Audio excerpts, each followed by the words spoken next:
حضرت رابعہ بصری بظاہر نہ تو کوئی ملکہ تھی، نہ شہزادی، اور نہ ہی کوئی دنیا کی حسین و جمیل عورت، لیکن آج 1200 سال گزر جانے کے بعد بھی ان کا نام زندہ ہے۔ آپ کا معمول یہ تھا کہ جیسے ہی رات ہوتی آپ غسل فرماتی، صاف ستھرا لباس زیب تن کرتی اور اپنے شوہر سے کہتی کہ کیا آپ کو میری ضرورت ہے، اور اگر وہ کہتے کہ نہیں تو پھر آپ اجازت طلب کرتی۔ اجازت ملنے پر آپ جائے نماز بچھاتی اور اپنے رب کی عبادت میں مصروف ہو جاتی۔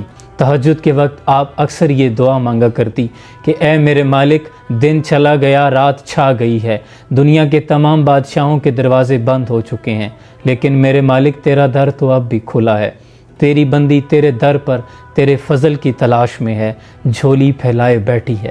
میرے مالک، جیسے تو نے اس آسمان کو زمین پر گرنے سے روک رکھا ہے، ویسے ہی اپنی اس بندی پر شیطان کو مسلط ہونے سے روک دے۔ جوانی میں ہی آپ کے شوہر کا انتقال ہو گیا، آپ بیوہ ہو گئی۔ بصرہ کے بہت بڑے امام، مسلمانوں کے امام حسن بصری رحمۃ اللہ علیہ نے آپ کو نکاح کی دعوت بھیجی۔ کوئی شادی کی خواہش نہیں تھی، اس لیے کہ آپ پرہیزگار ہیں۔ اگر آپ سے نکاح ہو جاتا ہے تو قیامت کے روز میری بھی بخشش کا سامان ہو جائے گا۔ لیکن رابعہ بصری نے فرمایا کہ پہلے مجھے آپ میرے ان 4 سوالوں کے جواب دے دیں۔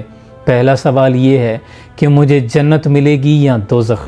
تو آپ نے کہا کہ یہ تو میں نہیں جانتا۔ پھر پوچھا اچھا یہ بتائیں کہ قیامت کے روز جب اللہ اعمال نامے اڑائے گا، کسی کے دائیں ہاتھ میں آئے گا، کسی کے بائیں ہاتھ میں آئے گا، میرا اعمال نامہ میرے دائیں ہاتھ میں ہوگا یا بائیں میں ہوگا؟ تو آپ نے فرمایا کہ میں تو یہ نہیں جانتا۔ پھر پوچھا اچھا یہ بتائیں کہ قیامت کے روز جب نیکیاں تولی جائیں گی تو میرا نیکیوں کا پلہ بھاری ہوگا کہ برائیوں والا پلہ بھاری ہوگا؟ کہا میں یہ بھی نہیں جانتا۔ کہا اچھا یہ بتا دیں کہ قیامت کے روز جب دنیا پل صراط سے گزرے گی تو کچھ گر جائیں گے، کچھ گزر جائیں گے، میں گر جانے والوں میں ہوں گی یا گزر جانے والوں میں ہوں گی؟ تو اس پر حسن بصری نے فرمایا کہ میں یہ بھی نہیں جانتا۔ اس پر آپ نے فرمایا کہ پھر مجھے اس دن کی تیاری کرنے دیجیے۔ اس کے بعد آپ نے بقیہ زندگی اپنے رب کی عبادت میں مصروف گزاری۔ جب آپ کے وصال کا وقت قریب آیا تو اپنی خادمہ کو یہ وصیت فرمائی کہ میرا کفن اسی چادر جس میں میں تہجد پڑھا کرتی تھی، اسی چادر کو میرا کفن بنانا، اور کچھ ہی لوگوں کے ساتھ رات کے وقت میری تدفین کر دینا، صبح پھر لوگوں کو بتانا، پہلے مت بتانا۔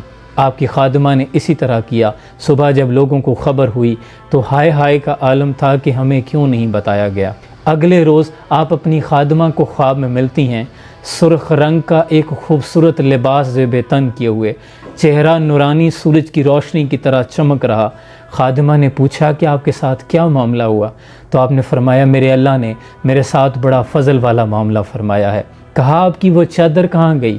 کہا اللہ نے مجھے یہ جنت کا لباس پہنایا ہے اور وہ چادر رکھ لی ہے کہ رابعہ جب کل قیامت کے روز نیکیاں تولی جائیں گی تو تمہاری یہ چادر بھی ان نیکیوں کے ساتھ تولی جائے گی۔ پھر خادمہ نے پوچھا منکر نکیر نے کیا سوال کیا؟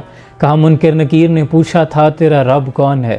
تو میں نے کہا کہ جس رب کو 40 سال نہیں بھولی، 4 ہاتھ زمین مٹی کے نیچے آ کر کیسے بھول سکتی ہوں؟ اس کے بعد مجھ سے کوئی سوال نہیں کیا گیا۔ یہ وہ لوگ ہیں جنہوں نے اپنی زندگی اپنے رب کے نام کر دی اور اللہ نے پھر دنیا ان کے لیے مسخر کر دی۔ مٹا کے اپنی ہستی سراپا جستجو ہو جا، جو تو چاہے گا وہ ہوگا، جو وہ چاہے وہ تو ہو جا۔ آج ہم دنیا میں مصروف ہیں، لیکن دنیا ہمارے لیے اتنی ہی مشکل اور تھکا دینے والی ہے۔